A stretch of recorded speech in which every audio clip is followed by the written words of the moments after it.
que situar en los bronquios, en los bronquiolos y en los alvéolos terminales, que son las infecciones que presentan mayor frecuencia epidemiológicamente hablando.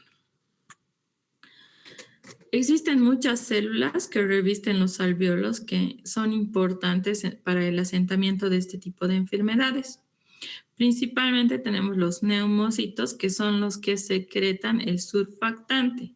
Y el surfactante no es nada más que esa sustancia viscosa que permite que se lleve a cabo el proceso de respiración como tal, ¿no? El intercambio gaseoso entre el oxígeno y el dióxido de carbono. Cuando los pulmones son maduros, ¿sí? Cuando los pulmones están maduros, van a ver que ustedes van a entender que una persona puede respirar tranquilamente. Sin embargo, cuando los pulmones son inmaduros en un bebé que, por ejemplo, ha nacido antes de término, un bebé que es prematuro, entonces, en este caso, el proceso de respiración no se va a poder llevar a cabo de acuerdo a lo que de manera adecuada. Entonces, el proceso respiratorio va a estar interrumpido. Aparte de estas células, tenemos los histocitos fibroblastos, las células cebadas y las células del endotelio, que son las que forman parte de los órganos o la comunicación del flujo sanguíneo que lleva el oxígeno a los pulmones al alveolo. Entonces, toda esta estructura, cuando nosotros hablamos de infecciones respiratorias, está comprometida cuando se instala una bacteria o un virus. En este caso, también no podemos olvidarnos de los macrófagos alveolares. Los macrófagos alveolares son la primera línea de defensa frente a la invasión viral y bacteriana.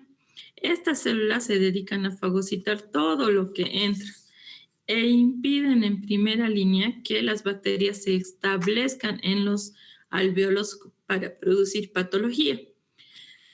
Lo interesante de los macrófagos es que tienen un pH intracelular ácido que impide la multiplicación bacteriana. Y es por eso que en algún momento va a impedir que se establezca una infección en los pulmones.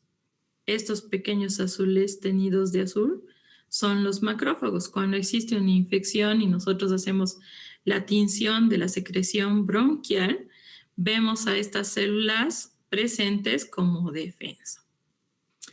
¿Cuál es la principal función del alvéolo pulmonar? Es lo que conocemos como hematosis. La hematosis es el intercambio gaseoso que existe entre oxígeno y dióxido de carbono que se lleva a cabo en los bronquiolos terminales, más específicamente en los alvéolos. El pulmón es un órgano que está sumamente irrigado, tiene muchos vasos sanguíneos y en la conexión de los vasos sanguíneos con el alvéolo existe el intercambio gaseoso entre dióxido de carbono y oxígeno. El oxígeno ingresa a los tejidos y el dióxido de carbono, que es producto final del metabolismo de las células eucariotas, es eliminado del organismo para que se lleve a cabo el proceso que nosotros comúnmente conocemos como respiración. Fisiopatológicamente, el alvéolo normal se ve de esta forma: sustancias lisas con alto contenido de vasos sanguíneos que tienen una sustancia que se llama moco o secreción bronquial, que es hialina translúcida y es filamentosa. ¿Qué significa? Que nosotros es como una secreción transparente, no muy espesa, y que coadyuva a que se lleve a cabo el proceso de hematosis. Cuando una infección se localiza en estos alvéolos, la migración de células y la destrucción de las bacterias produce los detritus celulares y también la secreción purulenta, lo que comúnmente llamamos esputo, o si ustedes quieren hablar en lenguaje coloquial, lenguaje callejero, polla, ¿no? El escupitajo, lo que botan a través de su boca, es esta secreción verdosa amarillenta que puede ser un marcador de infección cuando una persona tiene neumonía. Los procesos inflamatorios que ocurren en este lugar se conocen con el nombre de neumonía cuando se deben a bacterias y se llaman neumonitis cuando se deben a virus o a bacterias que carecen de pared, como son los micoplasmas. Como podríamos decir, el que una bacteria, un virus o una bacteria sin pared vaya a sobrevivir en estos espacios, lo que hace es producir un daño estructural que nosotros lo podemos visualizar a través de una radiografía de tórax. Y cuando este daño es grande y logra que se comuniquen varios alvéolos y se formen cavernas o huecos y este contenido pueda llegar a la pleura, sucede lo que llamamos derrame pleural, que comúnmente se conoce como empiema. Fisiopatológicamente hay 3 factores que derivan en una neumonía. Uno es el agente infeccioso, otro es el ser humano y otro es el medio ambiente. Ahora, el agente infeccioso del que nosotros vamos a hablar o vamos a estudiar estas clases, que se localiza en la secreción bronquial, puede llegar a los alvéolos por inhalación directa a través de las fosas nasales, cuando otra persona enferma o portadora de bacterias tose, estornuda, habla cerca de nosotros y nosotros aspiramos esas bacterias. La aspiración de contenido que entra por la boca, cuando hablamos con otra persona también al respirar, aspiramos su flora microbiana y estas por vía descendente llegan hacia los bronquios, los alvéolos y los bronquiolos. En este lugar, primero se establecen, luego empiezan a multiplicarse y empiezan a propagarse a través de las mucosas. Ustedes saben que no todas las bacterias son móviles.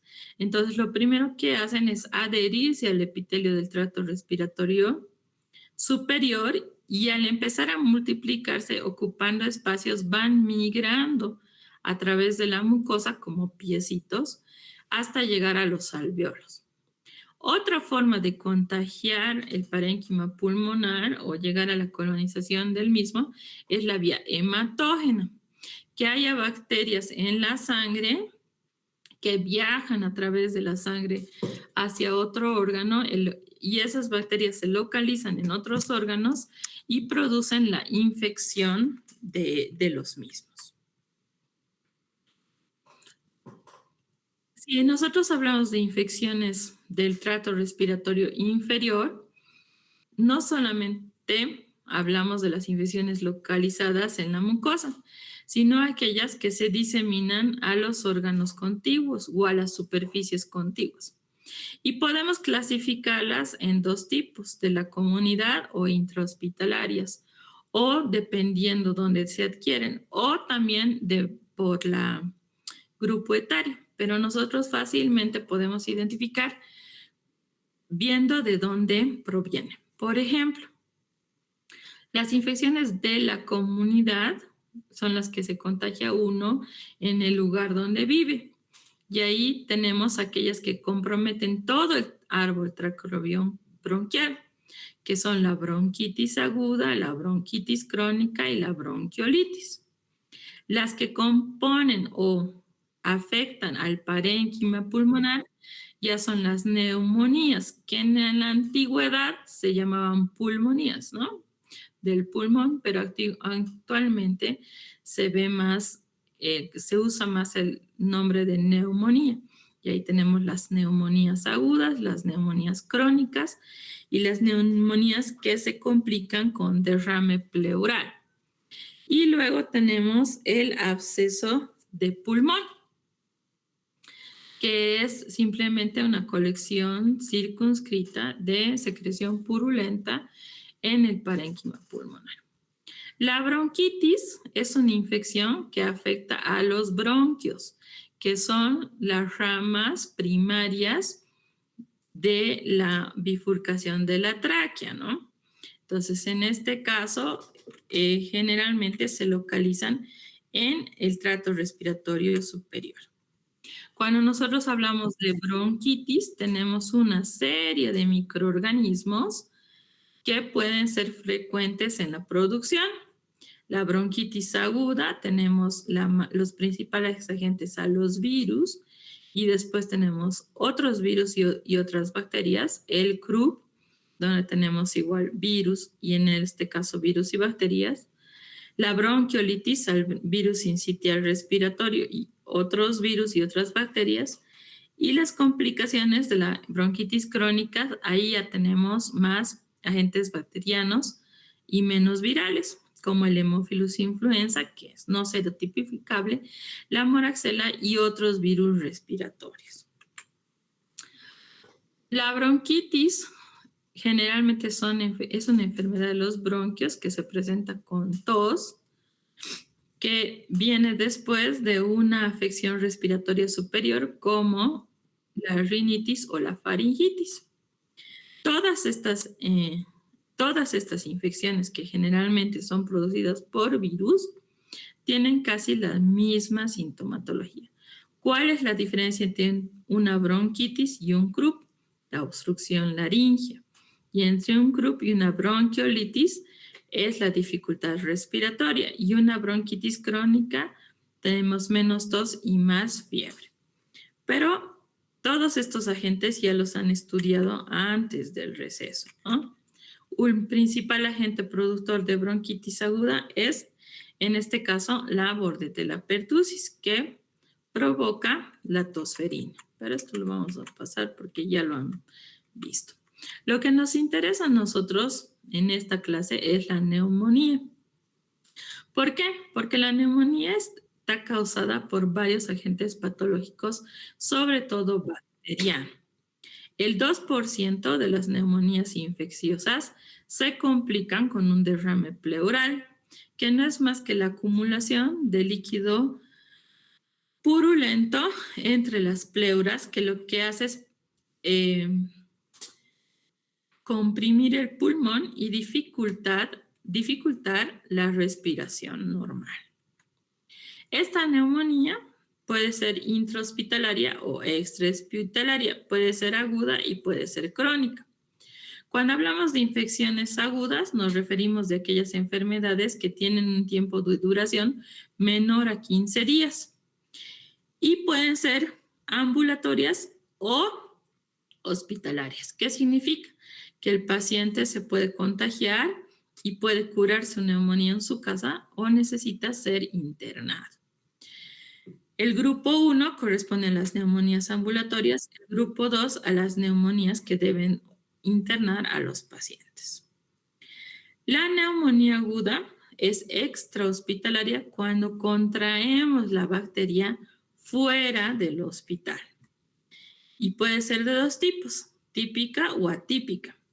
Típica cuando los microorganismos involucrados son microorganismos fáciles de identificar que comúnmente producen esa enfermedad, como el neumococo, el Haemophilus influenza, que es el que vamos a hablar hoy, la moraxela, el Staphylococcus aureus y algunos bacilos gram negativos, como la Escherichia coli. Puede ser típica post-influenza, que quiere decir que es una complicación de la influenza, que es una enfermedad viral, cuando puede estar comprometido el neumococo y el Staphylococcus aureus. Puede ser una neumonía atípica, puede ser sin eosinofilia, perdón, cuando están comprometidas las bacterias, y con eosinofilia cuando están comprometidos algunos parásitos que hacen el ciclo del oso. Esta neumonía típica se refiere prácticamente a bacterias que normalmente no producen patología, pero que el individuo o el ser humano tiene algún factor predisponente para que se produzca la neumonía. También hablamos de neumonías intrahospitalarias cuando existe un grupo de bacterias, que ustedes la van a llevar en el último rote, que producen patología y que las contraemos en el hospital por diferentes afecciones y aparecen posterior a las 2 semanas. Esta neumonía también puede ser crónica cuando hablamos de bacterias que necesitan un tiempo de incubación superior a los 15 días hasta los 3 meses, como la tuberculosis, o neumonías aspirativas, cuando se adquieren por un proceso de broncoaspiración, donde no están involucrados los gérmenes comunes, sino algunos anaerobios y otros microorganismos que normalmente están en la boca. El tercer grupo de neumonía, hemos dicho el 1 es ambulatorio, el 2 es hospitalario y el 3 es la tuberculosis, pero ahí van a tener una clase entera de tuberculosis. La neumonía como tal es sumamente importante porque la neumonía adquirida en la comunidad o comúnmente llamada NAC, NAC, nunca se van a olvidar porque es una abreviatura internacional, es la 6ª causa de muerte en países de primer mundo. Si en países de primer mundo es la 6ª tasa de muerte, en nuestro medio pues tiene alrededor, esta estadística sube siendo la 3ª, 4ª y hasta 2ª tasa de muerte, porque los pacientes que infectan con esta infección generalmente primero van al Yatir y al Cayaguaya o se quedan en su casa tomando mate de manzanilla para ver si se les pasa o mentizan en el tórax para ver si mejoran. Y al último van al médico cuando las consecuencias ya son nefastas. Existen 12 casos por cada 1,000 habitantes al año y el 20% de estos casos que normalmente deberían tratarse en la casa se internan. De estos 20% internados, el 10% ingresa a terapia intensiva y el 8% termina la infección hospitalizada y el resto fallece. El 1 al 5% de los pacientes se trata de manera ambulatoria. ¿Cómo nos contagiamos cualquier neumonía? Ya hemos dicho, por inhalación por la nariz, cuando ingerimos una concentración bacteriana lo suficiente para desatar la enfermedad. Cuando aspiramos estas bacterias a través de la boca y cuando esta aspiración está supeditada a una pérdida de conciencia del paciente, como por ejemplo la broncoaspiración, se complica el cuadro. Y otra forma de contagiarse, hemos dicho, a través de la sangre, cuando el foco infeccioso está lejos de los pulmones, pero la bacteria ingresa a través de este foco hacia los pulmones. En una neumonía adquirida en la comunidad, la prevención implica la vacunación. El Haemophilus influenza viene dentro del paquete de vacunas del PAI, dentro de la pentavalente. Epidemiológicamente se debe hacer una vigilancia y evitar las complicaciones y hacer un diagnóstico rápido. ¿En qué se basa nuestro seguimiento epidemiológico? En el diagnóstico oportuno, la selección de antibióticos adecuados y evitar la automedicación, y no confundir con agentes atípicos en el transcurso de la enfermedad. Es muy importante saber que cualquier neumonía que sucede en mayores de 65 años, pacientes alcohólicos que tienen otras infecciones como diabetes, cáncer, insuficiencia renal hepática u otras infecciones, han sido hospitalizados, tienen broncoaspiración, hay un derrame pleural y la neumonía no es por inhalación. Nosotros vemos que tratamos de neumonías complicadas. Y muy importante hacer un seguimiento al paciente y si el fracaso de la antibiótico-terapia empírica que administramos no funciona, debemos acelerar el cambio de antibióticos. La neumonía es una enfermedad fácil de diagnosticar porque se puede diagnosticar mediante una placa radiológica. Etiológicamente es complicada porque los cultivos de esputo o de secreción bronquial solo tienen el 40% de sensibilidad, pero ahora contamos con paneles de diagnóstico de infecciones respiratorias. ¿Qué son estos paneles? Son paneles de biología molecular que en un día nos identifican el agente patógeno. Sin embargo, ¿cuál es el problema? La resistencia bacteriana, que solamente nosotros podemos identificar mediante cultivo.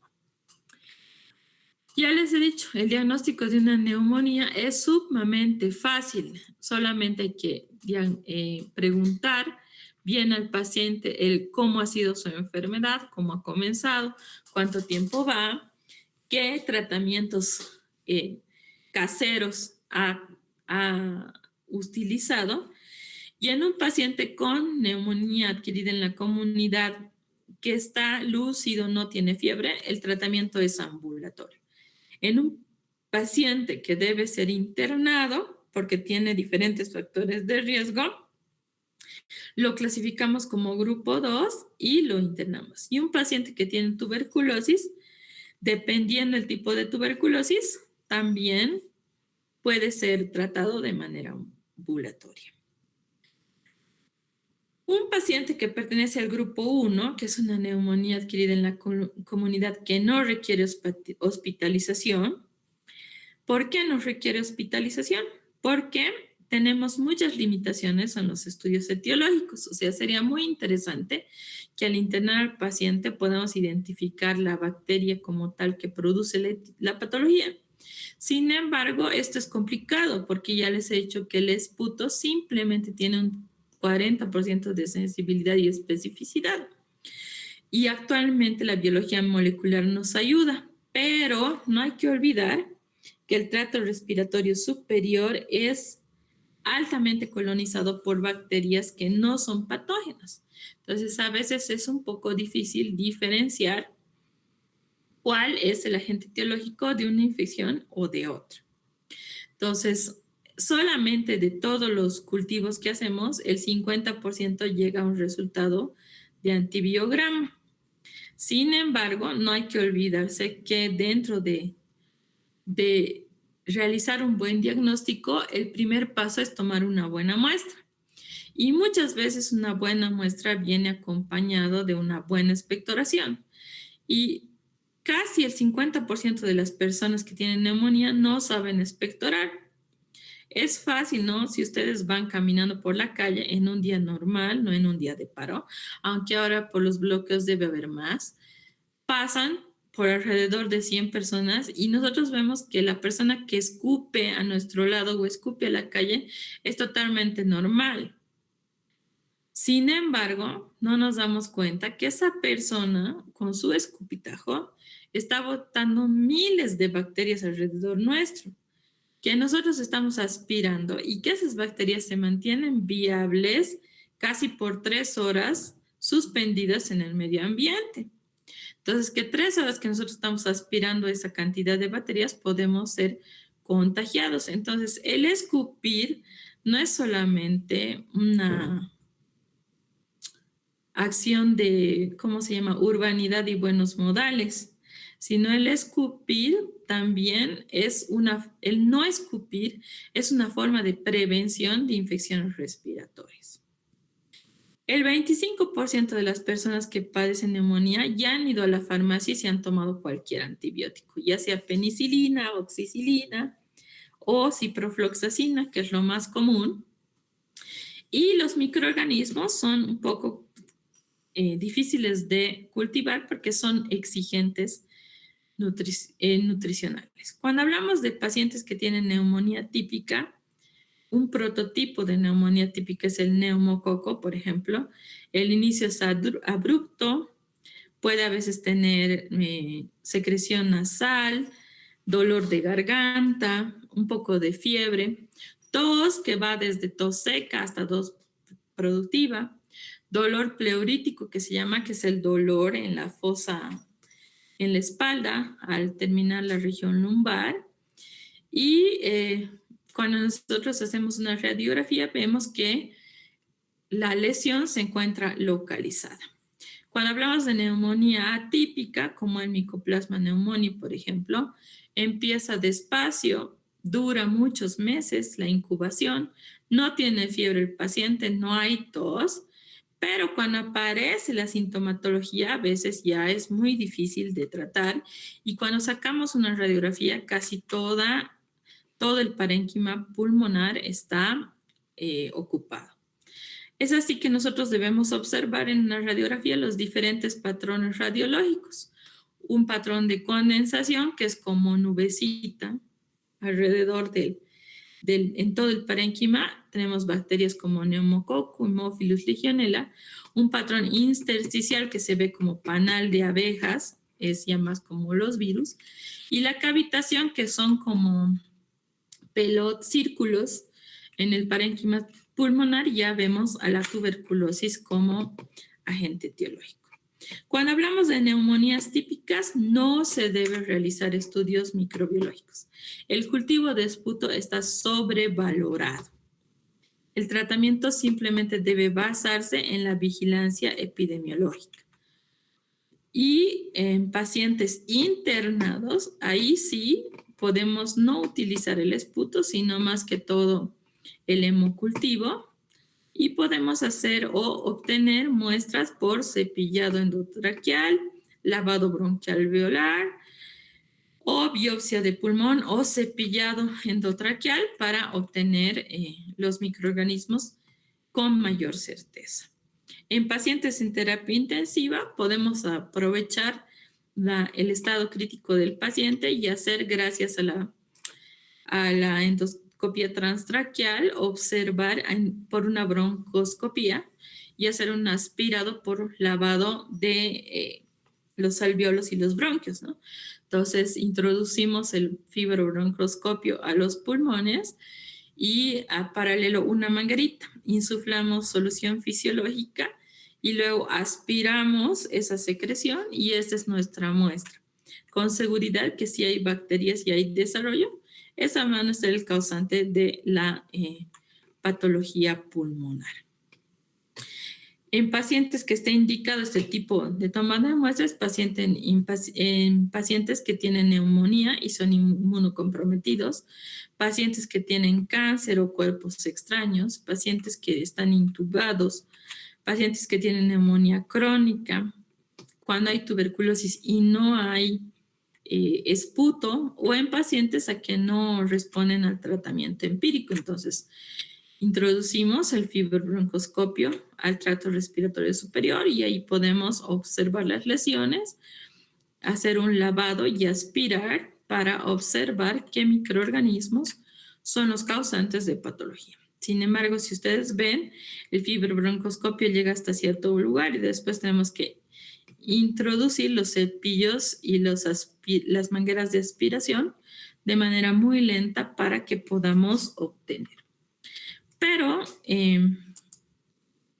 aquí nosotros vamos a poder, espérenme un segundito, vamos a poder ver que esto es una pequeña introducción a lo que realmente nosotros vamos a ver. Y aquí les voy a mostrar una presentación del Instituto Nacional de Salud, donde el Haemophilus influenza es una bacteria importante porque es muy vigilada epidemiológicamente. Esta bacteria, al igual que el neumococo, puede producir infecciones leves, pero puede llevar a complicaciones graves como la meningitis. Entonces, el Haemophilus influenza es una bacteria que forma parte normalmente de todo el tracto respiratorio superior, de la nariz, de la nasofaringe, de la faringe, y en un esputo podemos aislar en adultos y en niños. Esta bacteria es una pequeña bacteria que produce colonias pequeñas transparentes en un agar nutritivo que se llama el agar chocolate y que además tiene una cápsula. Esta cápsula, que tiene los antígenos capsulares, que son diferentes tipos de proteínas, la clasificamos como proteína A, B, C, D, E y F.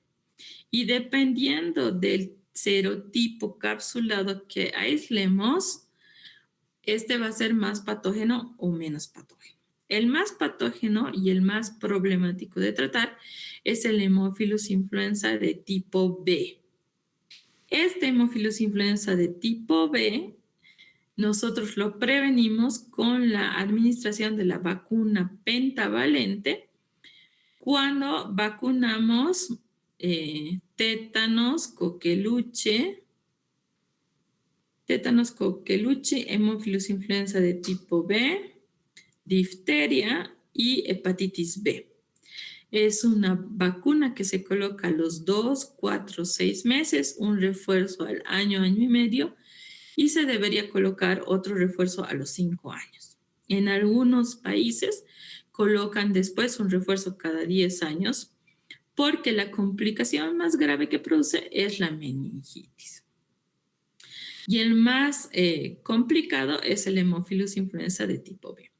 Sin embargo, existen otros Haemophilus influenza que en cápsula que se conocen como Haemophilus influenza no tipificables. ¿Sí? Antes de la introducción de la vacuna, por si acaso esto es HIV con B grande porque es Haemophilus influenza de tipo B, pero no de virus de inmunodeficiencia humana. En el parcial suelen confundir este HIV con el VIH, ¿sí? Entonces tengan cuidado cuando decimos HIV grande, es Haemophilus influenza tipo B. Y cuando decimos HIV V o V chica, es Human Immunodeficiency Virus, pero nosotros generalmente debemos decir virus de inmunodeficiencia humana, VIH, ¿verdad? Pero a veces confunden y le cambian en el examen y no se dan cuenta de que la pregunta va hacia el Haemophilus influenza de tipo B. El Haemophilus influenza de tipo B es uno de los bacterianos que produce mayor infección en vía respiratoria superior, sobre todo en niños. Por eso la vacuna se da a los 2 años. Y sus complicaciones son las meningitis, la neumonía, la otitis media y en algún caso la epiglotitis. ¿Cuál es su diagrama de infección de esta bacteria? Y vamos a poder aumentarle aquí para que sea más fácil que vean. Vamos a ver que la muestra, generalmente para identificar esta bacteria, debe obtenerse de un sitio estéril. Por ejemplo, mejor si la obtenemos de la sangre o del líquido cefalorraquídeo en un paciente sospechoso. Debemos inocular esta muestra en agar chocolate y agar sangre al mismo tiempo y llevarlo a un ambiente de incubación de una concentración de oxígeno menor a 20%. Entonces, esto hace que la bacteria desarrolle con facilidad. Al mismo tiempo, la muestra podemos hacer una coloración de Gram del líquido cefalorraquídeo centrifugado, y si observamos bacilos Gram negativos, pequeños, pleomórficos, podemos orientar nuestro diagnóstico hacia Haemophilus influenza. Sin embargo, si vemos otros tipos de formas como cocos o bacilos grandes, no es Haemophilus influenza y debemos seguir buscando otro agente patológico. El agar chocolate que utilizamos, que puede estar suplementado con Isobitalex, puede mostrar colonias opacas translúcidas de un color gris cremoso y que desarrollan de forma plana. En el agar sangre que tiene sangre de canero, paradójicamente estas bacterias no crecen. Una vez que nosotros observamos las bacterias, lo más importante es identificar al qué serotipo pertenecen. Y básicamente en la actualidad, nosotros para la serotipificación podemos ayudarnos con biología molecular. Sin embargo, también podemos hacer una serotipificación en láminas o adjuntar al medio de cultivo unos factores que se conocen como factores de crecimiento. Estos factores de crecimiento nada más y nada menos son que el factor de población 10 y 5 y se adjuntan al cultivo en unas laminitas chiquititas o circulitos de papel filtro o papel filtro cortado en rectángulos pequeños, embebidos en estos factores de coagulación. Se colocan 3 factores de coagulación, uno que netamente viene el factor 10, otro que es el factor 5 y otro que viene el factor 10 y 5 en la misma lámina. Se colocan estas pequeñas porciones de papel filtro embebidos en estos factores y se observa si han crecido colonias alrededor de estos. Cuando no hay colonias alrededor de estas pequeñas laminitas, quiere decir que no es Haemophilus influenza. Pero cuando hay colonias alrededor de estas, podemos ya decir que es Haemophilus influenza. Al mismo tiempo, se puede hacer un control con solución fisiológica y bacterias suspendidas utilizando antisueros polivalentes, que son como las pruebas de grupo sanguíneo, igualito. Se agarran, se suspenden las bacterias en solución fisiológica, se le colocan gotitas de estos antisueros polivalentes y se ve en qué lugar hay aglutinación. Y dependiendo del tipo de aglutinación, podemos identificar el serotipo de estas bacterias. Cuando este serotipo es positivo, hacemos la prueba de susceptibilidad a los antimicrobianos que necesitamos y ya tenemos un diagnóstico certero de esta bacteria. Entonces, si ustedes se fijan acá, vemos que el Haemophilus influenza es una bacteria gram negativa, tipo cocobacilar, que tiene una colonia de crema gris translúcida, es anaerobio facultativo, produce satelitismo, que significa que desarrolla alrededor de las colonias, es exigente nutricional o fastidioso para el desarrollo y debemos adjuntar en el cultivo factores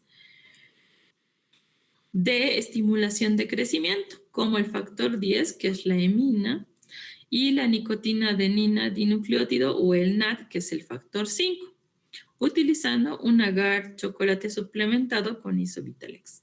La temperatura de desarrollo es aproximadamente 35 grados con una concentración de oxígeno del 5 al 10%.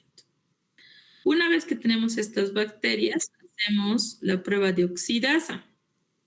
El reactivo de oxidasa nos sirve para ver si la bacteria utiliza el citocromo C oxidasa como parte de la cadena respiratoria y si es positiva, nosotros le damos, vemos que en la tira sale negativo, se tiñe de color lila y si es negativa, vemos que la tira no se tiñe. Esta es una tira de papel filtro que tiene un reactivo embebido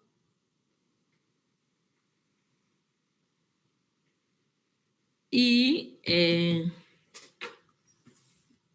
ponemos al contacto con las bacterias y si es positivo se tiñe de lila y si es negativo no se tiñe de nada. Los factores 10 y 5, que son la imina y el nicotina del dinucleótido, son factores que vienen en un papel como este papel. Igual es un papel absorbente que se coloca encima del medio de cultivo, que pueden venir en discos o en tiras de papel filtro. Y llevamos a incubar y después de 18 a 24 horas de incubación, vemos en qué lugar de los factores ha crecido. Y de acuerdo a eso, podemos clasificar dependiendo las especies de hemófilos. Entiendan que Haemophilus influenza no es la única especie de este género. Tenemos Haemophilus influenza, Haemophilus parainfluenza, Haemophilus ahemolyticus, parahemolyticus, Aprophilus y Paraprophilus, ¿sí? Dependiendo alrededor de qué factor crezca, nosotros podemos identificar el género. Aumentando la hemólisis que se produce en agar de sangre de conejo, podemos identificar mayormente a la especie. Otras pruebas que nos ayudan es, por ejemplo, la prueba de síntesis de porfirinas, que nos ayuda a identificar la bacteria como tal, que no es más que comprobar la presencia de la producción de la enzima porfobilinogenosintetasa en el Haemophilus influenza. En este caso, colocamos un reactivo con la lámpara de inmunofluorescencia o lámpara de Wood y vemos cuál se ha teñido de color, cuál es positiva y cuál es negativa. La prueba más importante para saber el serotipo es la prueba de serotipificación, que hacemos en un portaobjetos. Lo que hacemos es como una prueba de grupos sanguíneos, suspendemos 5 microlitros de bacterias en un portaobjetos con solución fisiológica, administramos suero polivalente y vemos la presencia o no de aglutinación en la placa. Dependiendo del tipo de suero que hemos utilizado, encontramos el serotipo A, B, C o F. La forma más fácil de hacer es la identificación por reacción en cadena de la polimerasa, que lo que hacemos es identificar los genes del Haemophilus influenza. Podemos utilizar una prueba específica que es de un solo reactivo, un PCR múltiple donde podemos identificar varias bacterias al mismo tiempo y el PCR en tiempo real que puede ser convencional o múltiple. Esto nos da el diagnóstico en un día. ¿Cuál es la diferencia? Que no tenemos antibiograma. Una prueba, lo importante de tener un cultivo del Haemophilus es que podemos identificar sus mecanismos de resistencia. Para ver si este Haemophilus produce una beta-lactamasa, hacemos una prueba que se conoce como la prueba de la cefinase o cefinasa. Este es un disco como un antibiótico que se coloca en la suspensión de bacterias y se espera un tiempo de 18 a 24 horas. Cuando se tiñe el disco, vemos que es positivo y eso nos indica que la bacteria produce beta-lactamasa, lo que implica que no podemos utilizar ningún beta-lactámico para tratamiento de Haemophilus influenza. Todavía podemos hacer pruebas de identificación de antibiograma según el medio de Bauer-Kirby, solo que utilizamos un medio de cultivo especial que se conoce con el nombre de HTM, que se conoce como Haemophilus Test Medium. Este medio tiene algunos componentes para esta bacteria que es una bacteria que necesita muchos nutrientes para su desarrollo. En este caso, hacemos una suspensión de 0,5 de Marfan, sembramos la bacteria y colocamos los discos según las tablas del CLCI que nos identifican el halo de inhibición o desarrollo bacteriano.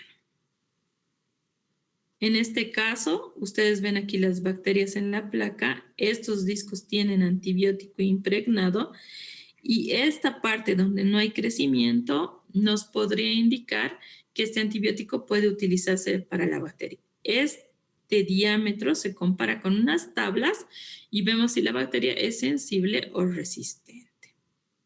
También podemos hacer la concentración inhibitoria mínima, que es utilizar en micropocillos diluciones de antibióticos de diferente concentración, colocamos la muestra y vemos si hay desarrollo o no.